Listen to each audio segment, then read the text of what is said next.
Olá, o meu nome é Ayrton e eu vou apresentar aqui nesse vídeo um pouco do que são os web services dentro do contexto da programação para ambientes distribuídos.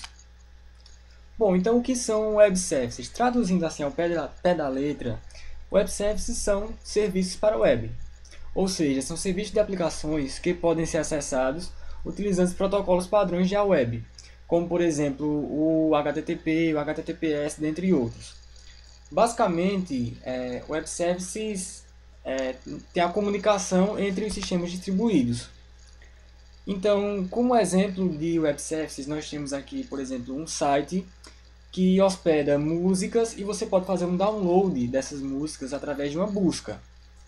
Então, nós temos desde web services mais simples, como esse aqui, até outros mais bem elaborados, como o de um serviço web de nota fiscal eletrônica do Ministério da Fazenda, no qual aqui você pode fazer diferentes consultas, como por exemplo a nota fiscal completa, a nota fiscal resumida, e você pode explorar outros serviços também desse portal. Outro exemplo é o sistema de correios, no qual que é um serviço web que você pode buscar pelo CEP ou por algum código, selecionar prazos, preços, enfim. É explorar as funcionalidades de um sistema e usufruir desses serviços que estão disponíveis na web. Nós temos outros exemplos, como provedores de e-mails, próprios sites de busca e assim por diante. Então, para que servem os web services? Eles servem exatamente para a entrega e a disponibilização de serviços web para o acesso e o consumo do serviço por um usuário, certo? Então eles servem para facilitar a comunicação entre as aplicações que residem em múltiplas plataformas, usando diferentes modelos de objetos e baseados em linguagens diferentes.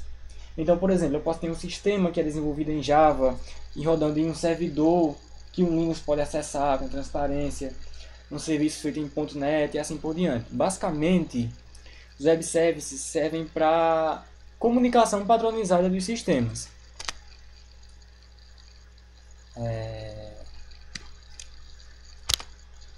Eles são baseados em um conjunto de padrões da internet definidos pelo W3C, pois o protocolo HTTP atua como transporte na comunicação entre o cliente e o web service.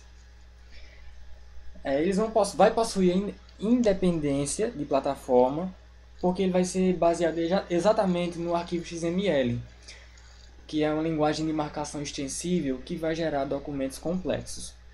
E a principal vantagem de usar o XML é porque ela vai descrever diferentes tipos de dados, e o objetivo principal é a facilidade de poder compartilhar várias informações através da internet. A arquitetura dos web services é baseada em três entidades principais. O provedor de serviços é a entidade que cria o web service e ela vai disponibilizar o serviço para que alguém possa utilizá-lo. Então ela vai descrever o web service no formato padrão que seja compreensível e os detalhes vão ficar no registro central. O consumidor de serviços é uma entidade que evidentemente vai consumir o que foi feito no provedor. E então significa qualquer um que utilize o web service criado pelo provedor de serviços e vai recuperar os detalhes do web service através de uma pesquisa sobre o registro publicado. E o registro dos serviços é a localização central onde o provedor de serviços pode relacionar seus web services e no qual o consumidor de serviços pode pesquisá-los. Então aqui vai ter o que? Informações, a descrição e detalhes técnicos dos serviços. Então, para que isso possa acontecer, existem 6 protocolos que são utilizados. Nós temos o documento XML, o WSDL, o DDI, o RI, o SOAP e o REST. Sendo que o SOAP, o XML, o WSL e o DDI são os mais utilizados, como eu vou explicar mais na frente. O que é o WSDL? Traduzindo ao pé da letra, seria Linguagem de Descrição de Serviços Web. Ela vai ser o arquivo XML que descreve um web service. O conteúdo do XML descreve as operações e métodos fornecidos pelo web service e como fazemos para acessá-lo. Então aqui nós temos a descrição de um conjunto de serviços que descrevem uma calculadora. Nós temos aqui as operações e outras partes aqui, outras funcionalidades desse exemplo. O DDI, significa integração, descoberta e descrição universal. Esse protocolo é um padrão desenvolvido para fornecer um diretório de busca para sistemas, aliás, para negócios e serviços.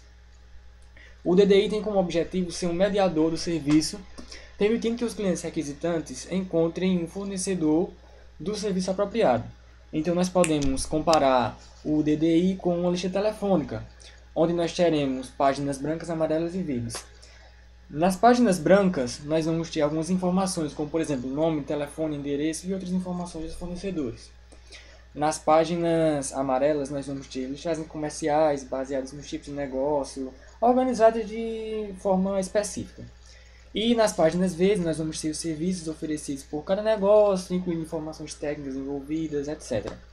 De forma geral, o DDI é integração, descoberta e descrição universal de negócios e serviços. O URI é o identificador de recursos uniforme. Esse protocolo é uma cadeia de caracteres compacta que pode ser usada para identificar ou denominar um recurso da web. É bastante parecido com um URL, tá? Quando a gente usa aqui a URL, isso permite o quê? Permite a integração através de uma rede com a utilização de protocolos e a gente vai receber algum retorno. Então, por exemplo, aqui quando a gente acessa essa URL, essa URI, a gente vai poder encontrar essa imagem aqui da W3C que está hospedada nesse endereço. O protocolo REST, transferência de estado representacional, é um protocolo de comunicação baseado no protocolo de hipermídia HTTP, certo? E ele não impõe restrições ao formato da mensagem, mas sim no comportamento dos componentes envolvidos. De forma geral, é um conjunto coordenado de restrições arquiteturais, que são aplicadas a componentes, conectores e outros elementos de dados dentro do sistema distribuído no contexto de web services. O SOAP, protocolo simples de acesso a objetos, geralmente é o mais utilizado. Ele é estruturado também em XML, sendo um dos principais elementos de um web service, porque ele é responsável por entregar as mensagens para a aplicação utilizando o protocolo HTTP. Ele é utilizado para a negociação e a troca de mensagens entre aplicativos e web services distribuídos pela rede. Agora eu vou mostrar um exemplo prático aqui para vocês de como funciona uma aplicação SOAP baseada numa simples calculadora que ela vai fazer essa abordagem utilizando SOAP. Então nós temos um Dynamic Web Project que foi criado aqui e nós temos a interface principal que é a calculadora server, né, que é o servidor. E aqui essa notação web service é o arquivo atual que corresponde à definição service endpoint de um serviço web. Aqui a SOAP é a notação que nós iremos utilizar, a abordagem SOAP. E aqui na interface nós teremos os métodos que também tem essa notação aqui diferente. Essa daqui é o web method. Então, para que a gente possa disponibilizar esse serviço, ele tem que ser implementado anteriormente. Então aqui nós temos a calculadora servlet implement, que nós vamos implementar os métodos. Essa classe aqui ela vai implementar os métodos da interface, certo? E aqui na servlet publish nós vamos encontrar a classe que vai permitir que o serviço seja publicado, certo? Isto é, permite publicar o serviço no servidor. Então aqui nós temos o endpoint publish, aqui nós temos o protocolo, o endereço, o package, que é o pacote que ele está hospedado, e uma nova calculadora que vai ser criada. Então como é que a gente faz para acessar isso? Quando a gente digita aqui no browser o caminho e o local, vai aparecer o documento XML baseado no protocolo WSDL. Então aqui nós vamos ter todos o conjunto de serviços com a descrição detalhada de cada operação, de cada método, e de tudo que a gente criou na calculadora.